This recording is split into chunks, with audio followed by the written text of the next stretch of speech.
En esta ocasión vamos a estar estudiando un pasaje en el Evangelio de Lucas, así que les invito a abrir sus Biblias, por favor, en Lucas, capítulo 5.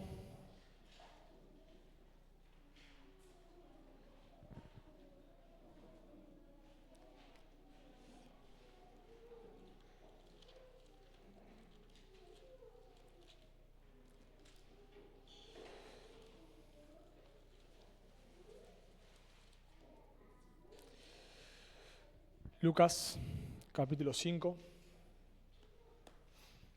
Vamos a estar estudiando el versículo 1 al versículo 11.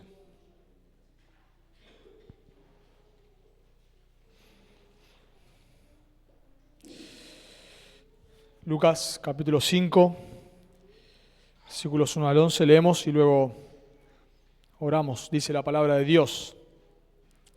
Aconteció que estando Jesús junto al lago de Genezaret, el gentío se agolpaba sobre él para oír la palabra de Dios.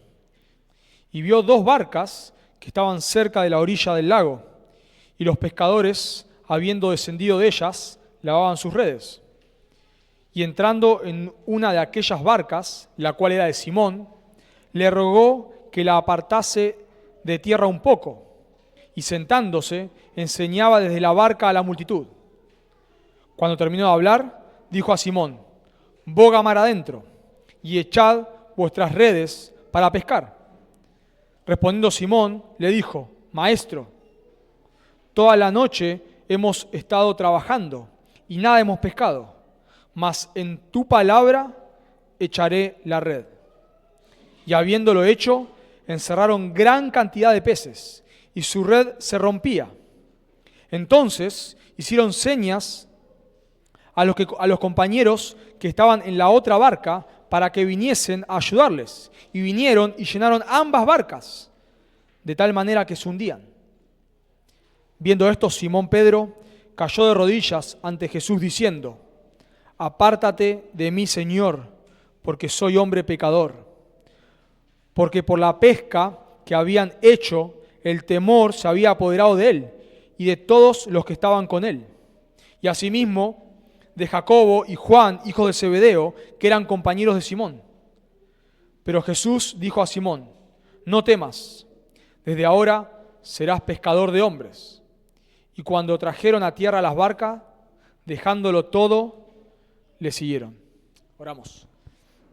Amado Señor, queremos en esta mañana postrarnos delante de ti. Señor, poder contemplar tu gloria a través de las Escrituras, reconocer que solo tú eres santo, solo tú eres digno. Señor, que podamos realmente ver quién tú eres y podamos rendirnos en esta mañana delante tuyo. Señor, pedimos que al contemplar tu gloria podamos servirte, podamos vivir, Dios, para la extensión de tu reino. Señor, usa tu palabra esta mañana, por favor. Y te rogamos por aquellos que no te conocen, que tú les llames al arrepentimiento y a la fe. Oramos en el nombre de Cristo Jesús. Amén. Como todos saben, y hacemos regularmente los miércoles, por lo general, es orar por pastores. Que el Señor levante más pastores. Creemos, así lo enseñamos varias veces, lo hemos enseñado, lo hemos dicho, que creemos que en la iglesia debe haber pluralidad de pastores, o sea, pluralidad de ancianos, ¿no? Son palabras intercambiables en el Nuevo Testamento. Y oramos por eso, pero a veces el llamado al ministerio no es tan lineal, no es tan sencillo. No es que alguien siente el llamado y al otro día es pastor, no sucede así. Tampoco todas las personas que dicen tener un llamado al ministerio realmente tienen un llamado al ministerio. Hemos visto personas que dicen tener un llamado al ministerio que en realidad no tienen un llamado al ministerio. No es que hay un pecado en sus vidas, pero realmente uno ve que no tienen dones y talentos para eso. Así que no son llamadas. Otras personas dicen que no son llamadas, pero sí lo son, sí lo terminan siendo. Con el paso del tiempo a veces vemos que personas que dicen no, yo no voy a ser nunca pastor, terminan siendo pastor. Entonces no es tan fácil, no es tan sencillo poder ver quién es llamado, quién no es llamado. Nosotros tenemos 1 Timoteo 3, Tito capítulo 1, donde podemos ver los requisitos. Y obviamente si alguien no cumple los requisitos para ser pastor, para ser anciano, no puede ser pastor. Eso está muy claro en las Escrituras. Pero a veces hay personas que cumplen los requisitos, porque la realidad es que los requisitos no es que los pastores tienen que cumplir los requisitos y todo lo demás, viva la pepa, ¿no? No, sino que los pastores es indispensable, digamos. Pero todos tenemos que apuntar a eso, a los requisitos que están ahí. Salvo un requisito que tiene que ver con dones, que es apto para enseñar. Fuera de ese requisito, todos los demás son requisitos de carácter, lo cual todos nosotros deberíamos ser irreprensibles, marido una sola mujer, sobrio, prudente, decoroso, etc., ¿no? Todos nosotros. Entonces hay personas que cumplen los requisitos en el sentido de carácter, pero no son llamados. Entonces a veces se dificulta, no es tan sencillo y trae mucha confusión. Y algo que se le suele preguntar a los pastores, yo lo he hecho en muchas ocasiones, es ¿cómo fue tu llamado? ¿Cómo sabes que realmente Dios te había llamado al ministerio? ¿Cómo lo discerniste? O sea, ¿cómo? Está bien, entiendo que en un momento la iglesia lo reconoció eso, pero entre que vos sentiste un llamado al ministerio, eso se confirmó, ¿cómo fue? ¿Qué hiciste? Y tratamos, a veces cuando las personas, los pastores nos cuentan esas cosas, tratamos de discernir, a ver si, digamos, hay patrones, ¿no? Tratamos de ver, obviamente la experiencia no es la autoridad son las Escrituras, pero tratamos de ver si hay patrones que se conforman a lo que la Escritura enseña. Entonces es muy común que personas les preguntan a los pastores, y cuando alguien le pregunta eso es porque hay algo ahí, y quieren saber, ¿cómo fue tu llamado? ¿Cómo es que Dios te llamó al ministerio? Bueno, yo no me considero autoridad para contar esto, pero pienso que Pedro sí lo es. Sí lo es. Y en este texto tenemos el hermoso privilegio de preguntarle a Pedro, Pedro, ¿cómo fue tu llamado? Pedro, ¿cómo sabías que eras llamado al ministerio? Pedro, ¿cómo es que el Señor te llamó al ministerio? Y Lucas nos va a contar, le vamos a preguntar a Pedro, pero Lucas nos va a contar 3 características de un llamado al ministerio. 3 características de un llamado al ministerio que nos van a ayudar a discernir si nosotros somos llamados o si otros son llamados. Así que 3 características.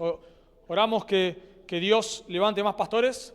Bueno, Dios no va a hablar del cielo, ni va a aparecer una nube con el nombre de la persona, sino que nosotros tenemos que tratar de discernir a la luz de las Escrituras. Entonces, en este texto vamos a ver 3 características de un llamado al ministerio que nos van a ayudar a discernir si nosotros somos llamados o si otros son llamados. Y la primera característica que notamos ahí en el ministerio es que Jesús llama al ministerio en medio de la rutina. O si queremos ser más personales, Jesús te llama al ministerio en medio de tu rutina. Versículos 1 al 3. Noten ahí conmigo, por favor, en el versículo 1. Aconteció que estando Jesús junto al lago de Genesaret, el gentío se agolpaba sobre él para oír la palabra de Dios. Lucas nos cuenta acá, quiere ser intencional en mostrarnos que el ministerio de Jesús viene en crecimiento. Nosotros tenemos 3 etapas del ministerio de Jesús. Una etapa que se llama el ministerio silencioso, digamos, que encontramos en Juan, en los primeros capítulos de Juan, donde es el primer año de Jesús, pero no sabemos mucho.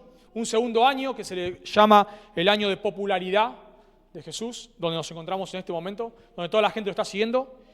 Y un tercer año que se le suele llamar el año de rechazo, donde ya hay pocos siguiendo a Jesús y la oposición va en aumento. Bueno, en este momento nos encontramos en ese auge del misterio, en el segundo año, con el misterio de Jesús en plena popularidad. Si leemos unos versículos antes, en capítulo 4, versículo 40, noten cómo la fama de Jesús se extiende. 4:40 dice, al ponerse el sol, todos los que tenían enfermos de diversas enfermedades los traían a él, a Jesús, y él poniendo las manos sobre cada uno de ellos los sanaba. También salían demonios de muchos dando voces y diciendo, tú eres el Hijo de Dios. Pero él los reprendía y no les dejaba hablar, porque sabían que él era el Cristo. Así que en este segundo año de popularidad Jesús viene enseñando, sanando, haciendo milagros, su fama se extiende. No solamente su fama de milagros, sino su fama de predicación. Noten conmigo ahí capítulo 4, versículo 44. Dice, y predicaba, ¿no? Jesús. Y predicaba en las sinagogas de Galilea. Así que la gente lo seguía por todas partes. Estamos en su misterio en Galilea. Y ahora Jesús se encuentra en el mar de Galilea. Dice ahí en el versículo 1, aconteció que estando Jesús junto al lago de Genesaret. Ese lago de Genesaret es lo mismo que el mar de Galilea. Son maneras distintas de referirse al mismo lugar. No es un mar en sí, sino es un lago. Es un lago, si usted mira un mapa, tiene forma de arpa. Y era este lago, o el mar de Galilea, como se los conoce, era un lugar muy fructífero para la pesca. Se encontraron luego alrededor del mar de Galilea, con el tiempo se fueron encontrados muchos puertos, muchísimos puertos, porque era un lugar de pesca muy fructífero. Era un lago bastante grande, tenía 21 kilómetros de norte a sur y 13 kilómetros de este a oeste, así que era algo sumamente grande. Tenía 46 metros de profundidad y es el lago, dicen que es el lago de agua dulce más grande de la tierra. Así que era un lugar muy conocido donde la gente solía pescar. Y Lucas nos dice que Jesús está en este lugar, en este lago, donde sería lógico que también haya gente, que haya pescadores, como ahí había, vamos a ver, estaba Pedro, otros pescadores. Era normal porque era un lugar donde la gente iba a pescar. Y la gente nos cuenta Lucas, que está siguiendo a Jesús, no tanto para que lo sane, sino Lucas nos dice que específicamente lo estaban siguiendo a Jesús para escuchar la palabra de Dios, para oír sus enseñanzas. Noten ahí en el versículo 1. El gentío se agolpaba sobre él para oír la palabra de Dios, lo cual es raro, ¿no? Se agolpaba, nos da la idea de que lo aplastaban, como cuando va un famoso, un Messi, siempre me gusta el ejemplo, el más sencillo, está ahí en un restaurante comiendo y la gente tiene que poner guardias ahí porque si no lo aplastaría. Bueno, esto nos da la idea. Pero la gente está en esta situación queriendo escuchar a Jesús, escuchar sus enseñanzas. Lo cual es llamativo, por supuesto, porque no sé si alguna vez te ha pasado, pero que escuchás un buen sermón, estás acostumbrado a escuchar sermones heréticos completamente, o a veces no heréticos, pero muy tirados de los pelos, diríamos nosotros, muy ahí, portate bien y haz tus deberes, y escuchás un sermón bíblico, lleno de contenido, lleno de teología, y te explota la cabeza. Me acuerdo cuando la primera vez que escuché a Samuel Pérez Millo, yo no lo conocía, en Carapachá iba a comenzar el seminario y nos dividíamos en años, pero cuando arrancaba el seminario lo invitaron a Samuel y él predicaba para todos como una introducción al seminario y luego nos dividíamos. Yo no iba a estudiar en el seminario, fui porque la persona que me discipulaba me invitó, me dijo, ni un hombre así, yo ni lo conocía, y me acuerdo que fui, lo escuché y me explotó el cerebro. Y después de eso empecé a estudiar. Me quedé y empecé a buscar sermones de él por internet, no había muchos en ese momento, por todos lados, me mató. Dije, nunca escuché algo así. Bueno, esta es la idea, nos imaginamos a las personas, escuchaban las enseñanzas de Jesús y les explota el cerebro, no lo pueden creer. Tenemos los sermones de Jesús ahí, ¿no? En Mateo capítulo 5, el sermón del monte, el monte de los olivos, ahí el aposento alto, sermones extensos de Jesús que se han escrito libros y libros y libros sobre este tema porque nos impacta. Así que la gente quiere oír a Jesús. Este hombre, lo vemos en otros lados, nos enseña con autoridad. No nos enseña como los escribas y los fariseos. Este hombre habla con autoridad. Nunca hemos escuchado a un hombre que habla así. Nos maravilla. Este hombre nos enseña realmente la palabra de Dios. Y la gente quiere escuchar a Jesús. Pero era tanta la gente que parece que Jesús no puede enseñar, así que se tiene que subir una barca, dice ahí versículo 2, noten.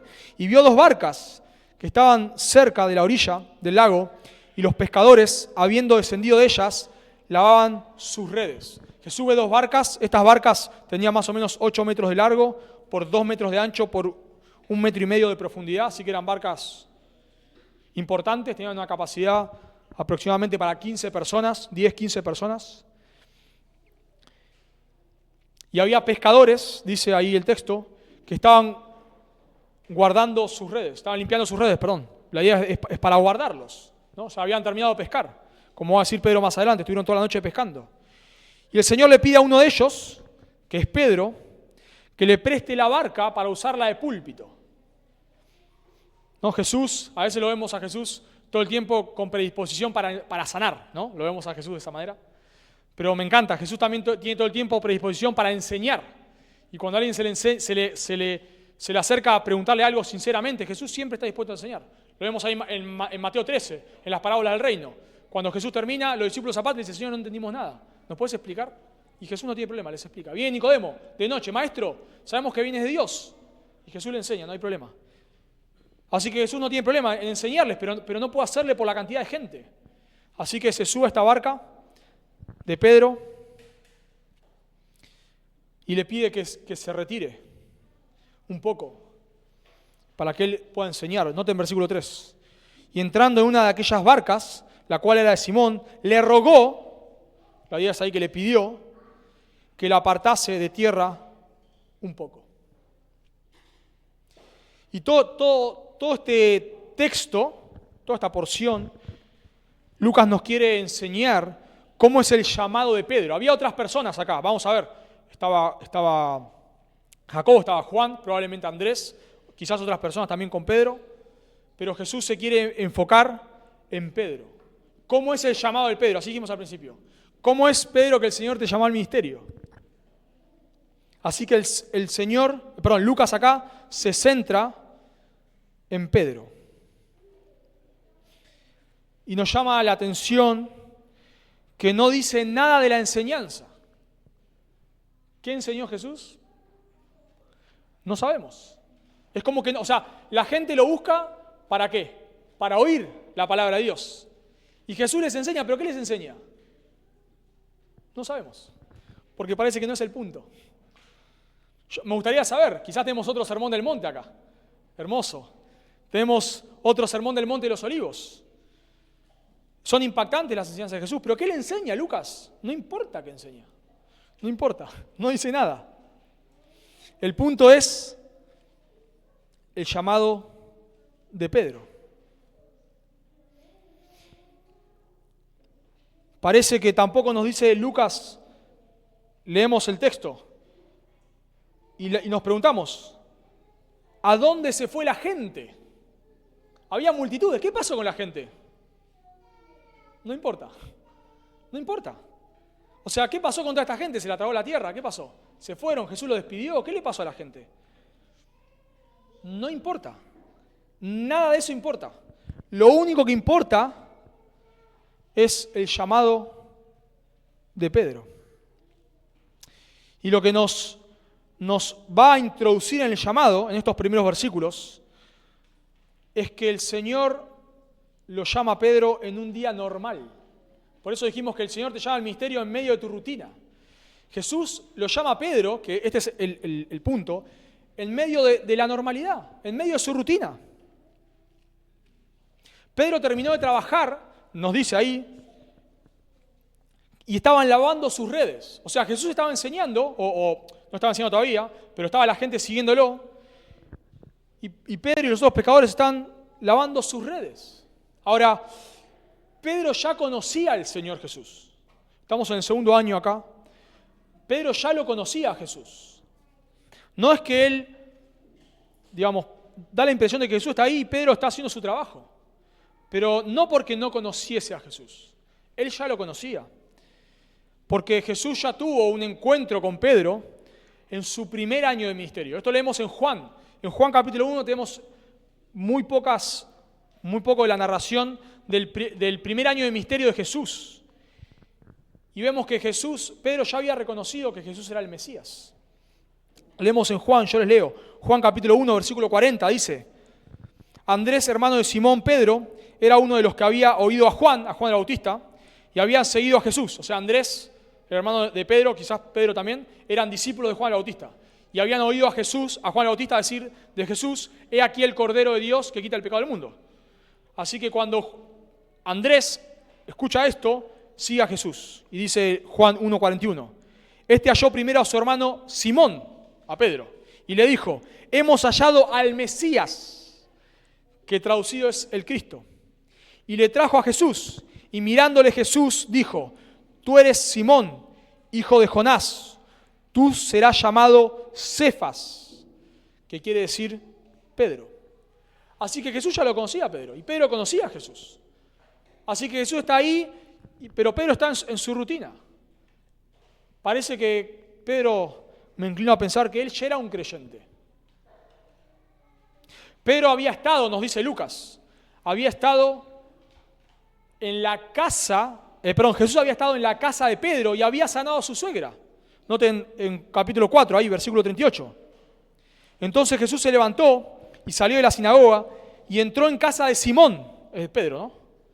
La suegra de Simón tenía una gran fiebre y le rogaron por ella, e inclinándose hacia ella, reprendió a la fiebre, y la fiebre la dejó, y levantándose ella al instante, le servía. Entonces, acá tenemos a Pedro, que no es el primer encuentro con Jesús. Ya había estado con Jesús, había escuchado a Jesús. Recordemos en Juan capítulo 2, Jesús hace el milagro de que convierte el agua en vino, y dice que sus discípulos creyeron en él.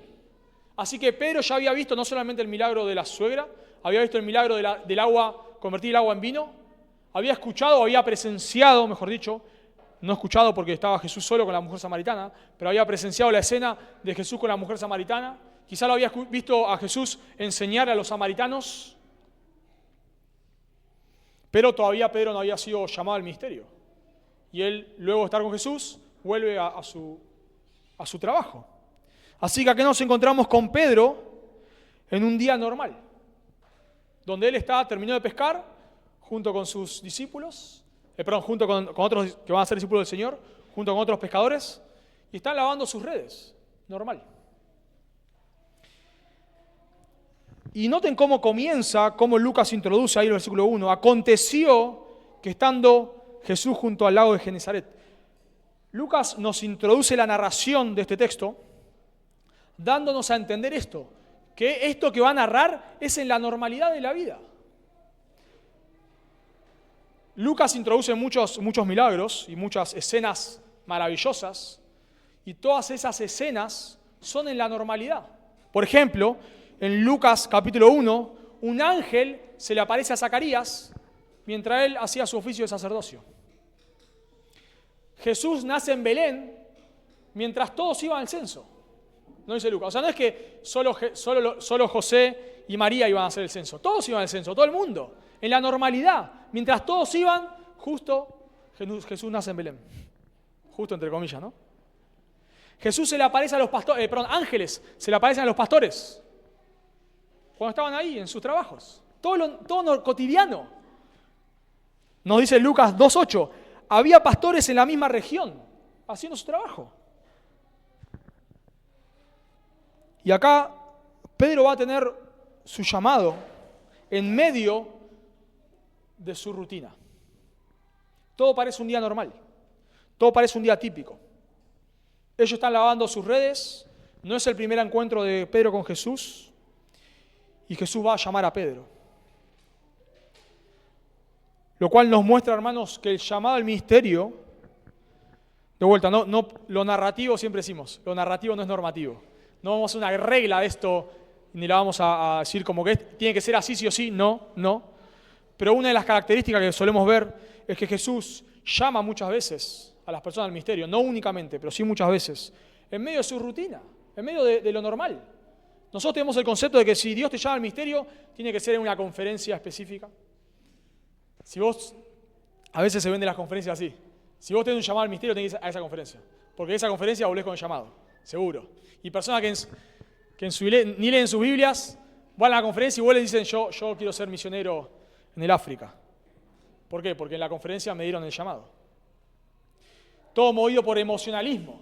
Se hacen conferencias y pasa una persona al frente y cuenta ahí su experiencia y qué sé yo, y cuenta todo lo que pasó y cómo era su vida, etcétera, etcétera, etcétera, y todo tratando de emocionar a las personas.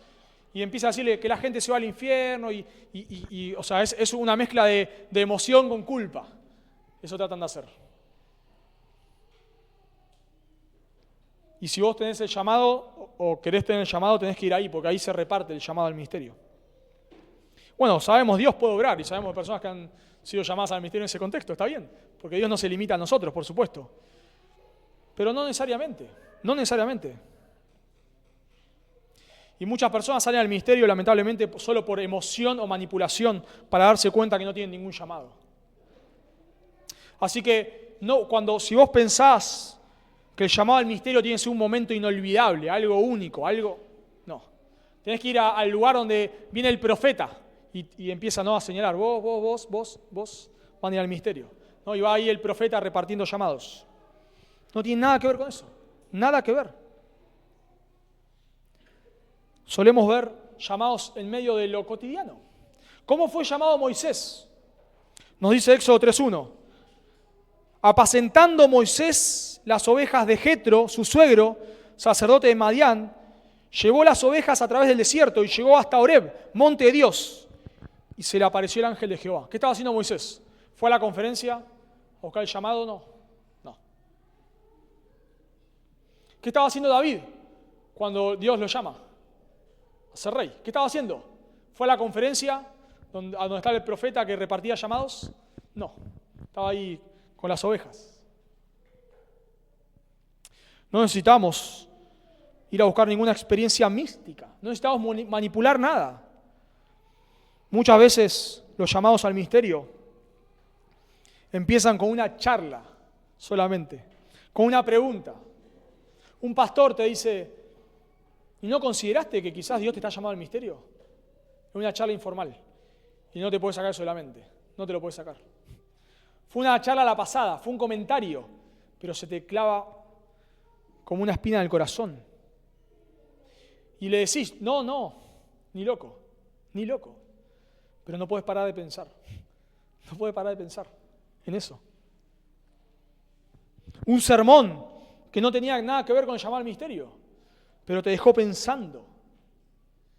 Y acá nos quiere hacer ver Lucas, que el llamado de Pedro se da en lo cotidiano. Él no está yendo a buscar ningún llamado. Él no está yendo a la conferencia donde se reparten llamados. Él está haciendo su trabajo y hasta el texto nos va a entender de que Jesús estaba ahí, pero Pedro ni siquiera estaba ahí por escuchar a Jesús. Él estaba limpiando sus redes porque se quería ir a su casa. Así que vemos en primer lugar, hermanos, que Jesús llama al ministerio en medio de tu rutina. No necesitamos ir a ninguna conferencia que se reparten llamados. La segunda característica de un llamado al ministerio es que Jesús te llama haciéndote saber quién es Él. Jesús te llama haciéndote saber quién es Él. Versículos 4 al 10. Noten versículo 4, por favor. Cuando terminó de hablar, dijo a Simón, boga mar adentro y echad vuestras redes para pescar. Y acá nos quiere llevar Lucas. Todo lo anterior promueve el trasfondo para este momento. ¿Qué enseñó Jesús? No sabemos. ¿Dónde se fue la gente? No sabemos. ¿Cuál fue el resultado de su predicación? No sabemos. Porque no nos importa eso. Nos importa a Pedro acá. ¿Y cómo Jesús llama a Pedro? Y es interesante que en el versículo 3 dice que Jesús le rogó, o sea, le pidió a Pedro que apartase la barca. Pero acá hay un imperativo. Acá ya hay un mandamiento, ya no es un pedido. Como, por favor, ¿podrías, echar las redes? No. Acá hay un mandato. Boga mar adentro. Sal a la parte más profunda de la tierra. Esa es la idea. Lleva la barca hacia aguas profundas. Ahora, recordemos que en nuestro contexto, Pedro venía de pescar toda la noche.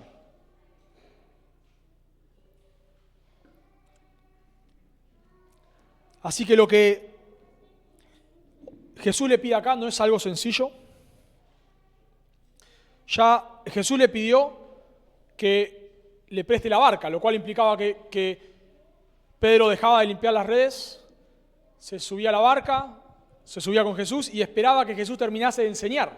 Sabemos que los mensajes de Jesús no duraban 15 minutos, no era un devocional de 10 minutos, eran sermones extensos. Así que Pedro está ahí, imagino, sentado, escuchando a Jesús, cansado de toda la noche de pescar, pero bueno, está ahí sentado, escuchando, quizás durmiéndose un poco, escuchando a Jesús.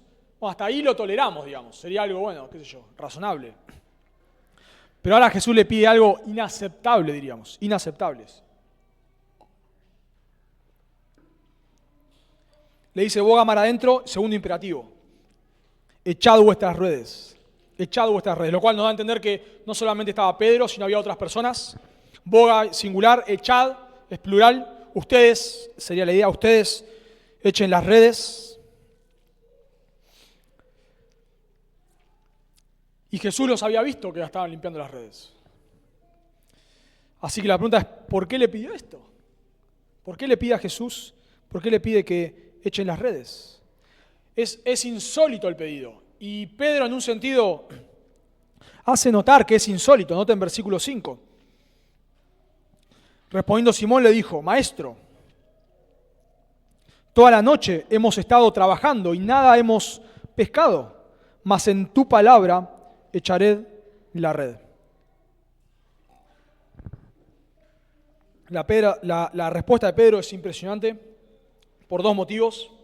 En primer lugar, porque Jesús es un carpintero y le está dando la orden, ¿a quién? A un pescador, pero no a un pescador aficionado, a un pescador profesional. Imagínense, hermanos, solo para que entendamos la situación. Es como, supongamos esta situación. Tato estuvo trabajando enfrente todo el día para arreglar un equipo de las 8 de la mañana a las 5 de la tarde. Y yo me cruzo, supongamos que estaba estudiando, me cruzo, y Tato le digo, ¿cómo andás? Bien acá, recién terminé de armar este equipo, lo traté de arreglar, estuve todo el día con este equipo, no lo pude arreglar, así que lo voy a entregar roto. Y yo le digo, no, Tato, desarmarlo de vuelta y enchufar el cable rojo donde va el azul. De verdad, hermanos, de verdad. ¿Qué me diría? Bueno, hermano, gracias por tu consejo, pero no lo voy a hacer. ¿No? Me va a decir eso, hermano, te agradezco tu consejo. No lo voy a decir. Si viene otro hermano, sea Alfred, quizás que sabe un poco más. No, quizás no pensaste en esto. No lo había pensado. Pero si yo le digo así, no lo va a hacer. No lo va a hacer. Porque yo no entiendo nada de esto. Bueno, acá tenemos a Jesús, que es un carpintero, pidiéndole a un pescador profesional, diciéndole, mandándole lo que tiene que hacer. Pero a esto se suma, que nos dice el texto, y Lucas lo quiere aclarar, que ellos estuvieron pescando toda la noche. Ellos estaban limpiando sus redes y Pedro dice que ellos pescaron toda la noche y no pescaron nada. O sea, esto no tiene sentido. Si ellos tiraban las redes, las iban a volver a ensuciar. Y después estar toda la noche pescando, escuchando, 2 horas a Jesús enseñar. Ahora van mar adentro, echan las redes, se les ensucian. ¿A qué hora se vuelven a la casa? ¿A las 5 de la tarde? ¿Estuvieron toda la noche? Pero vemos que Pedro lo va a hacer, porque Pedro conocía a Jesús. Él ya había visto sus milagros, él sabía quién él era. En Juan capítulo 2 él vio el milagro de las bodas, del agua al vino. Así que Pedro lo va a hacer porque lo dice Jesús. Y hay algo llamativo acá, a mí me llamó la atención, quizás no es tan sencillo verlo a simple vista, pero es la palabra que Lucas usa para maestro, lo cual nos va a entender de que Pedro tenía cierto entendimiento de quién era Jesús. Nosotros entendemos que el entendimiento de los discípulos fue creciendo con el tiempo, ¿no? Luego vemos más adelante, cuando Pedro dice, tú eres el Cristo, el Hijo del Dios viviente. Pero muchas cosas, por ejemplo, no entendieron hasta que Jesús no resucitó. O sea, ellos entendían quién era Jesús, entendían que era el Mesías, pero su entendimiento fue progresando, obviamente, porque la revelación es progresiva. Pero Pedro usa acá una palabra para maestro, que Lucas la usa, excepto una vez, todas las veces la usa para hablar de los discípulos a Jesús. Por ejemplo, en la barca, en Lucas 8:24, le dicen, maestro, maestro, que perecemos. Esos son los discípulos hablando a Jesús. En Lucas 8:45 los discípulos le dicen a Jesús, Maestro, la multitud te oprime y tú dices, ¿quién me ha tocado? La misma palabra. Lucas 9:33. Y sucedió que apartándose ellos de él, Pedro dijo a Jesús, Maestro, y usa la misma palabra que acá, la misma palabra. En Lucas 9:49, entonces respondiendo Juan dijo, Maestro, respondiendo Juan dijo, Maestro. Salvo una ocasión, todas las veces esta palabra maestro se refiere a los discípulos hablándole a Jesús. Ahora hay otras palabras para maestro que usa Lucas. Por ejemplo, en Lucas 7:40, Simón, el fariseo, le dice a Jesús, di maestro, es otra palabra, didáscalos, esa es la palabra, otra palabra. Lucas 9:38, y aquí un hombre de la multitud clamó diciendo, maestro, pero usa otra palabra, didáscalos. Y aquí un intérprete de la ley se levantó y dijo, para probarle, maestro, didáscalos. O sea, Lucas pone una palabra acá para maestro que solamente usan los discípulos. Lo cual nos da a entender de que Pedro entendía algo de quién era Jesús. Y por eso hace lo que hace. Porque si no, sería algo totalmente absurdo. Totalmente absurdo. Pero Pedro obedece y sucede el milagro. Noten versículo 6. Y habiéndolo hecho, Pedro lo hace solamente porque él entiende algo de quién es Jesús. Y habiéndolo hecho, versículo 6, noten conmigo, encerraron gran cantidad de peces y su red se rompía. Entonces hicieron señas a los compañeros que estaban en la otra barca para que viniesen a ayudarles. Y vinieron y llenaron ambas barcas de tal manera que se hundían. Miren, si Pedro hubiese echado, Pedro y sus compañeros, hubiesen echado las redes y hubiesen sacado algunos peces, algunos 10 peces, ya sería algo impresionante, ¿no? Sería algo como diciendo, mira. Quizás podríamos decir, bueno, es suerte. Sabía un truquito que yo no sabía, ¿no? Como estás intentando arrancar el auto, no podés, y alguien te dice, empujalo acá, está barranca abajo. Lo empujás y arrancó, sabía el truquito que yo no sabía. Entonces, si hubiese sacado unos peces, podría haber dicho, bueno, Jesús quizás escuchó un truco por ahí, cuando estaba por Galilea, algún pescador le contó y sabía. Pero acá pasa algo impresionante. Dice que las redes se empezaban a romper. ¿Nos da a entender esto? Yo lo entiendo así. Que los peces nadaban directamente a la red. No es que Jesús vio dónde estaban los peces y dijo, no, Pedro era un poquito más atrás y ahí. No, acá nos da a entender, es como que los peces están nadando directamente a la red, como si Jesús estuviese mandando a los peces que naden a la red. Porque ellos echan la red, yo no soy pescador, pero me imagino que no es tan sencillo. Por más que sepa dónde están los peces, no hay que tirar la red. Pero acá nos va a entender que tira la red y es una cosa, pero impresionante. A tal punto que ellos no pueden, tienen que llamar a otros. O sea, acá pasa algo totalmente extraordinario. Acá no hay duda de que esto es un milagro. Y es un milagro porque la red que se echaban ahí, creo que hoy son distintas, pero también se usan, red de enramallo, creo que se llama, que se tiran de noche, por eso pescan de noche, porque los peces la ven. Y creo que hoy ya son de otro color, lo cual te ayudaría más si pescas de día, pero en ese momento no, los peces la verían y la esquivarían. Entonces por eso pescaban de noche. Y a su vez, algunos comentaristas dicen que el agua podría estar caliente, los peces nadaban más abajo. O sea, el punto es que el contexto da para que no pesques nada. Ese da el contexto. O sea, que vos tiras red y no pesques nada. Pero pasa todo lo contrario. Esto es un milagro. No es suerte. No es alguien que sabe de pesca. Esto es un milagro. Y Pedro, que es un pescador, digamos, vos me podés engañar a mí, yo no soy pescador, y bueno, me comí el perro, digamos. Me dijiste algo, me engañaste, no sabía. ¿Qué voy a hacer? Porque así nos pasa a nosotros. Llevas el auto al mecánico y no es nada. Pero como no tenés ni idea, el médico te dice, no, acá le cambié el motor, vos no tenés ni idea, no sabés. Pero este es un pescador profesional. Y automáticamente, En el instante, Pedro reconoce que es un milagro. Versículo 8. Viendo esto, Simón Pedro cayó de rodillas ante Jesús diciendo: apártate de mí, Señor, porque soy hombre pecador. La barca era lo suficientemente grande para que Pedro caiga ahí de rodillas. Pero es extraño lo que pasa acá, porque Pedro ya había visto otros milagros.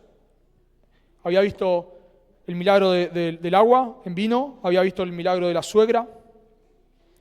Pero acá Jesús hace un milagro que lo impacta directamente a Pedro. Él sabe lo que Pedro necesita.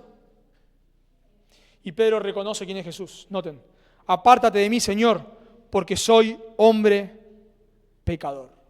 Pedro ve el milagro y él se siente totalmente indigno. Por supuesto, no le pida a Jesús que se baje de la barca, sino la idea es que: Señor, yo no soy digno de estar en tu presencia. Pedro le cae la ficha, digamos, de quién es Jesús. Él ya sabía, en cierto sentido, pero va conociendo más del Señor. Así nos pasa a nosotros. Conocemos al Señor la primera vez, entendemos que somos pecadores, que merecemos el infierno, entendemos que Jesús es Dios hecho hombre, que murió en la cruz en lugar del pecador, que todo pecador que se arrepiente de sus pecados y cree en Él tiene vida eterna. Lo entendemos y creemos en Él. Pero luego vamos estudiando, y nos pasa, a veces escuchamos sermones que, wow, es como que conozco al Señor de nuevo, porque es impresionante. Leemos textos, escuchamos, nos enseñan y nos quedamos maravillados. Y eso parece que es lo que pasa acá. Pedro se queda atónito frente a quién es Jesús.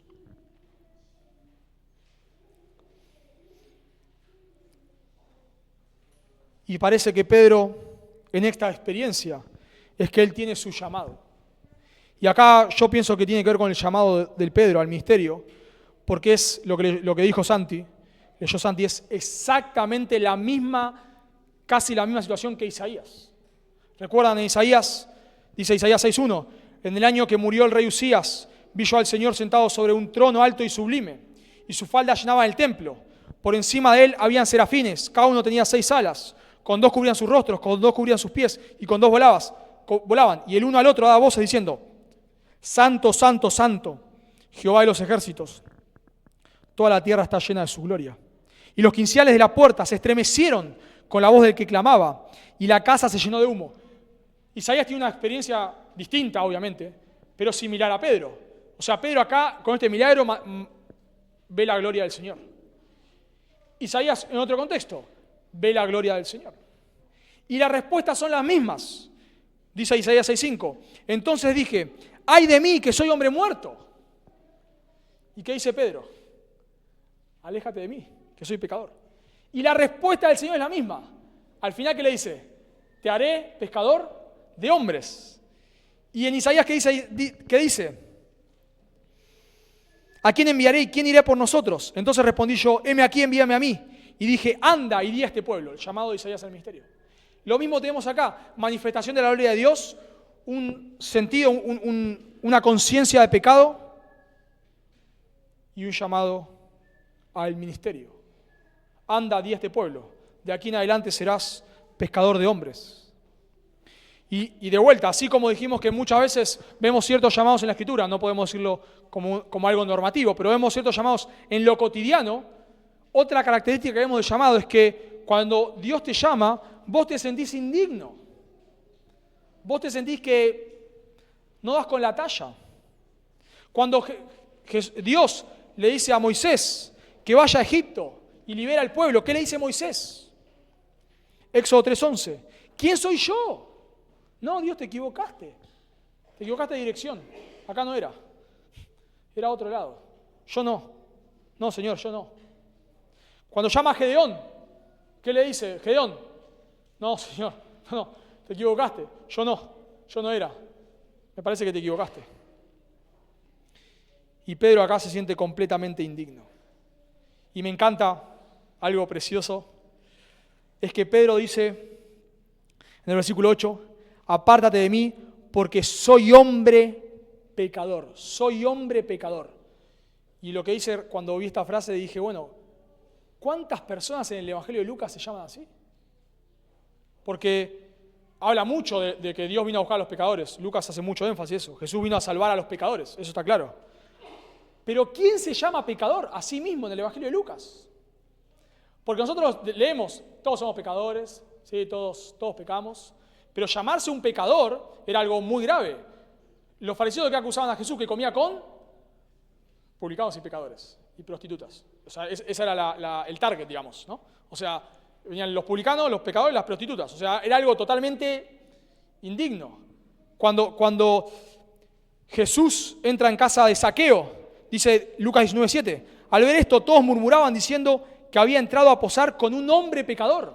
¿Cómo Jesús va a entrar en la casa de un hombre pecador? Y acá tenemos a un judío llamándose a sí mismo pecador. ¿Quién se llama pecador en el Evangelio de Lucas? Solo una persona, que ni siquiera es persona, porque es una parábola. El publicano y el pecador. El publicano y el pecador. Que es una persona, pero es una parábola, es una historia ficticia, vamos a decir así, para enseñar algo. El único. Lucas 18:15. Y el punto es ese, que nos sorprendemos de esto. Mas el publicano, estando lejos, no quería ni aún alzar los ojos al cielo, sino que se golpeaba el pecho diciendo, Señor, sé propicio a mí, pecador. La única persona que se llama pecador, a sí mismo en el Evangelio de Lucas, es el publicano. Lo cual sería normal, porque era un publicano. Pero acá tenemos a un judío llamándose a sí mismo pecador. Ellos quedaron impactados.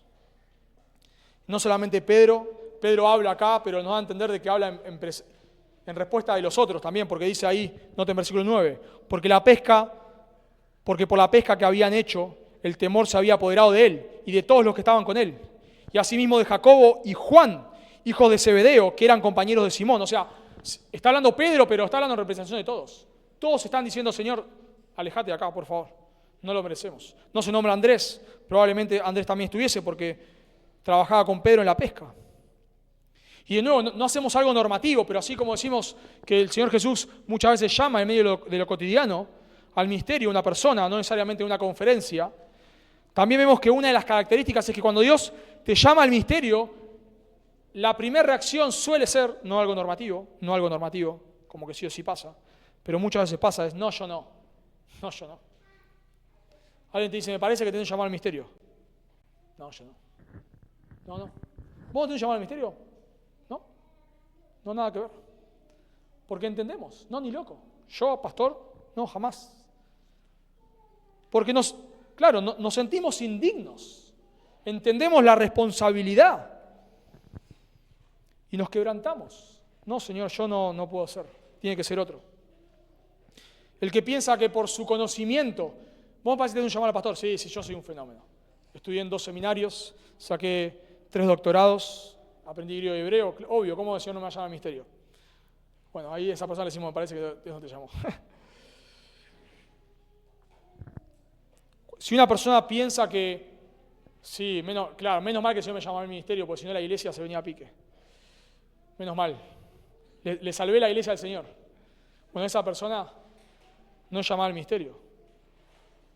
El que piensa que puede, que es un campeón, no puede. Necesitamos entender quién es el Señor y ahí decimos, no, Dios, por favor, envía a otro. Se cuenta en la historia que John Knox, cuando le dijeron que tenía que predicar, se pasó la noche llorando por la gran responsabilidad. Cuando entendemos lo que es el misterio, decimos, no, Señor, por favor, envía a otro. Por favor, envía a otro. Más conocemos al Señor, más indignos nos sentimos. A veces nos pasa, me encanta eso, personas que no son llamadas al misterio, pero en otros contextos de otras iglesias han enseñado alguna vez. Y si hoy le decimos, por favor, ¿podría enseñar el domingo que viene? Ni loco lo hace. Quizás lo ha hecho, pero te dice, no, yo no piso un púlpito nunca más. Jamás en mi vida me vuelvo a subir un púlpito. Porque entienden la magnitud del llamado. Y eso es lo que hace Pedro acá. No, Señor, alejate de mí, por favor. Y acá el Señor reconoce que ese es un requisito para ser llamado. Noten, no temas. Desde ahora serás pescador de hombres. No temas. Desde ahora serás pescador de hombres. Ahí versículo 10. Podría ser un llamado general, digamos, a todos los creyentes llamados al evangelismo, por supuesto, y en un sentido está bien, a todos los creyentes llamados a servir al Señor, está bien, pero parece acá que tiene que ver con el llamado al ministerio de Pedro. Pedro luego va a ser a quien el Señor use para llevar el Evangelio a un montón de lados. Va a ser como una de las columnas de la iglesia. Acá tenemos una gran característica del llamado. Señor, yo no lo merezco. Bueno, está bien. Está bien. Entonces puede ser que sea llamado. Moisés a los 40 años, ¿no? Ahí le quiere liberar a los israelitas de Egipto con su fuerza. Ahora no, Moisés. 40 años después, Señor, yo no, ahora sí, ahora sí. Entonces vemos que Jesús te llama en el medio de tu rutina. Jesús te llama al misterio haciéndote saber quién es Él. Eso necesitamos. No somos unos campeones. Salimos al misterio solamente si Él nos va a sostener. Si Él nos llama, si no nos llama, ni nos acercamos. Ni nos acercamos. Y en tercer y último lugar, Jesús te llama diciéndote que lo dejes todo. Jesús te llama diciéndote que lo dejes todo. Nota en versículo 11. Y cuando trajeron a tierra las barcas, dejándolo todo, le siguieron. Y esto es impresionante. Tienen la mejor pesca de sus vidas. Cerraste el negocio que te salva de por vida. O sea, con este contrato saltás un escalón en tu empresa. Con todo esto pescado, quizás que vendemos, compramos 2 barcas más y contratamos más personas. Este no es el momento para seguir al Señor de esta manera. Más adelante, Señor, por favor. Ahora no. Justo ahora acabo de cerrar esto por lo cual trabajé toda mi vida. La fama, me imagino, de ellos se extendería por todos lados. Pero a ellos no les importa. También, de vuelta citando a Samuel Pérez Millo, dice que el Señor lo llamó al misterio cuando él llegó, digamos, al escalafón más alto en su compañía. Él creo que es contador. O sea, ya tenía, detrás de él no había nadie. Él era el jefe máximo. Y el Señor le dijo, bueno, ahora, sale del ministerio. Claro, en un sentido, todo creyente es llamado a seguir al Señor, ¿no? O sea, todo discípulo es un creyente. No hay distinción. Un discípulo es un creyente. En Lucas 9:23 dice, si alguno quiere venir en pos de mí, acá no está hablando del ministerio, está hablando de la salvación, porque dice el que quiere salvar su vida, la perderá, pero el que pierda su vida por causa de mí la hallará. Está hablando de la salvación, no está hablando del ministerio. Y dice, si alguno, pronombre indefinido, cualquier persona, el que quiera ser mi discípulo, el que quiera ser un creyente, el que quiera salvar su vida, tome su cruz cada día y sígame. Tome su cruz y sígame. Todo creyente tiene llamado a seguir a Jesús. Según Marcos 8:34, el pasaje paralelo de este, dice que Jesús le dijo a sus discípulos y a las multitudes, si alguno quiere venir en pos de mí, dice a sí mismo, tome su cruz y sígame. Si vos estás acá sin Cristo, el llamado para vos es que te arrepientas y sigas a Jesús. No es que hagas una oración. Es que te arrepientas de tus pecados, te vuelvas de tus pecados a Cristo confiando en su muerte, sepultura y resurrección para tu salvación. Es que te vuelvas de tus pecados a Cristo. Eso es lo que la Biblia te manda si uno es un creyente.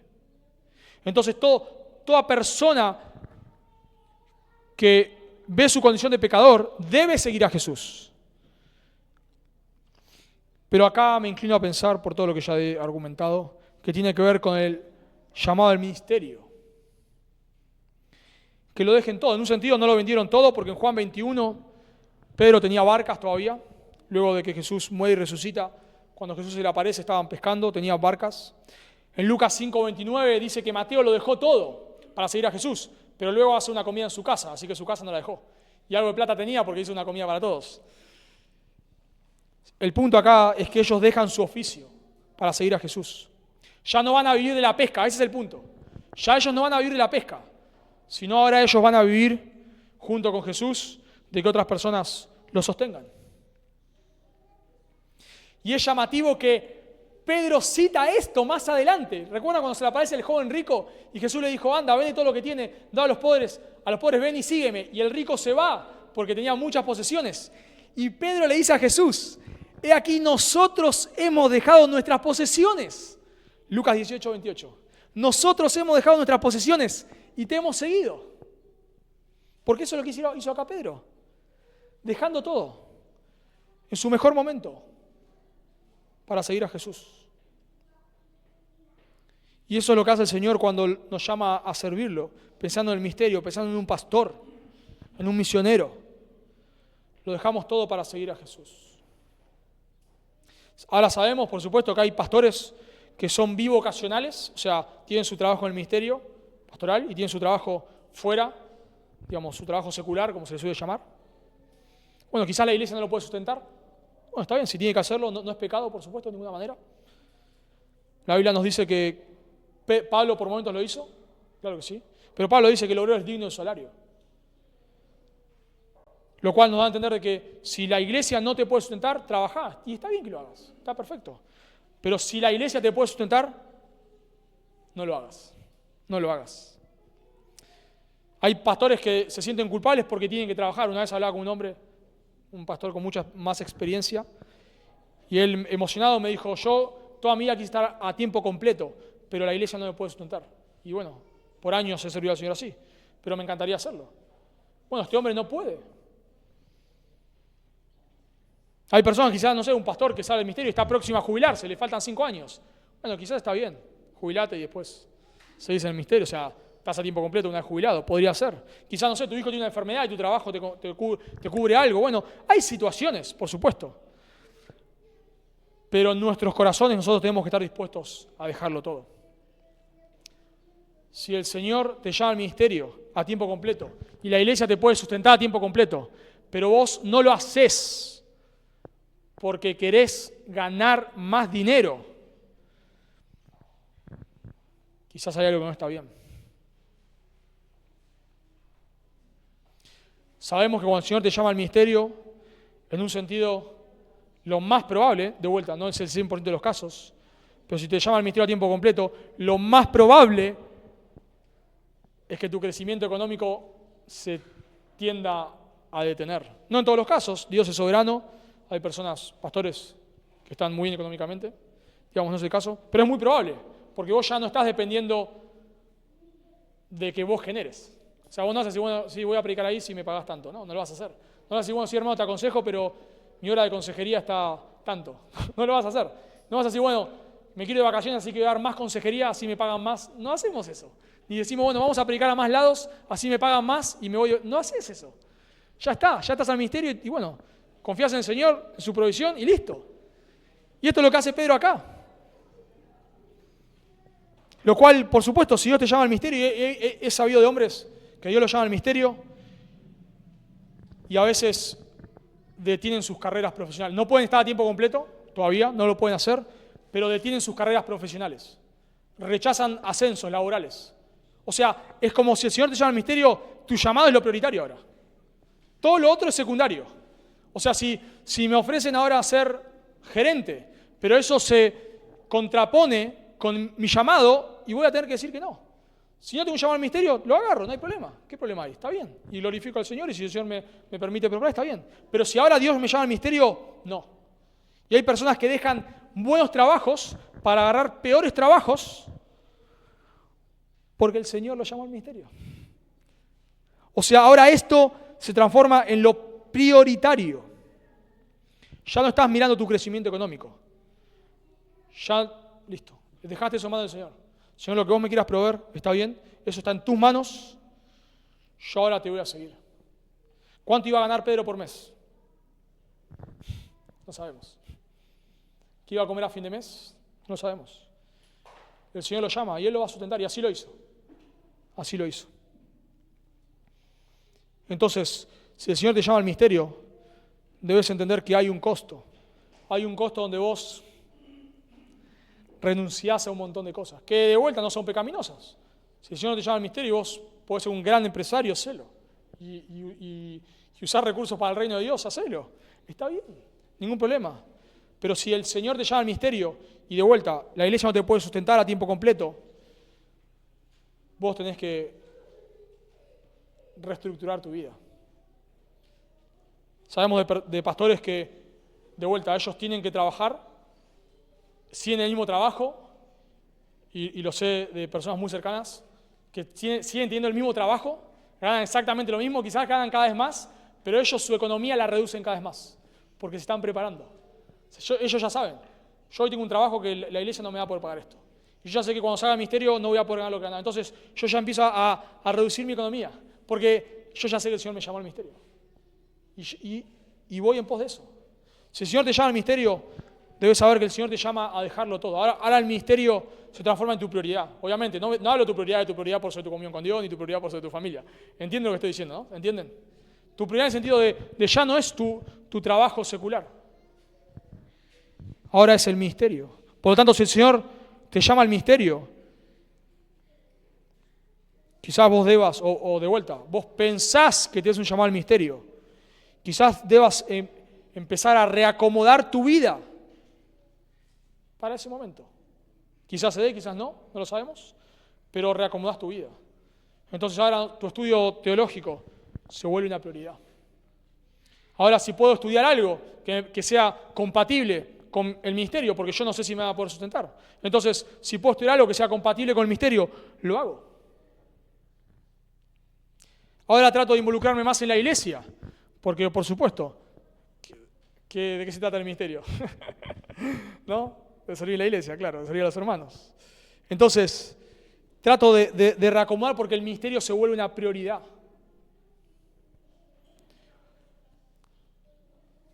Por lo tanto, hermanos, vemos 3 llamados, 3 características de un llamado al ministerio. Jesús te llama en medio de tu rutina. No esperes nada místico. En segundo lugar, Jesús te llama al ministerio haciéndote saber quién es Él.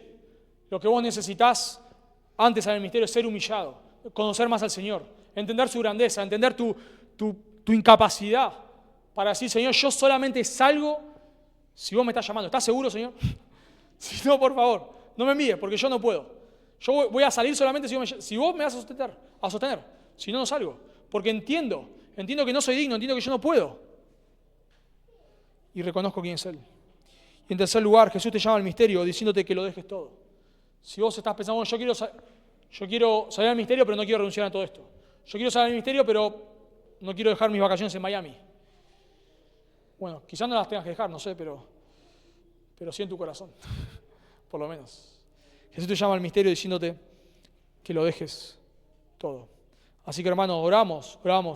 Yo prediqué este texto porque tuve que hacer una tarea. Y por eso lo prediqué. No, porque no me siento capacitado ni autoridad para hablar del misterio, llamado al misterio. No tengo 30 años en el misterio. Pero ni tampoco sabía que este texto hablaba de esto.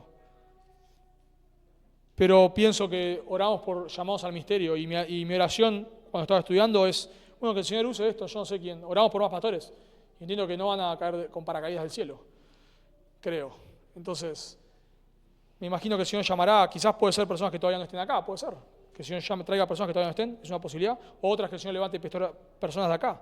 Entonces, que nosotros, en primer lugar, cada uno, si alguno tiene un llamado al misterio, bueno, que Dios obre y ayude a examinar estas características. Y aquellos que no tienen llamado podamos ver en otros y empezar a reconocer, quizás todavía no está todavía, pero ya empiezo a ver características, estas características las empiezo a notar en estas personas. Oramos. Señor, damos gracias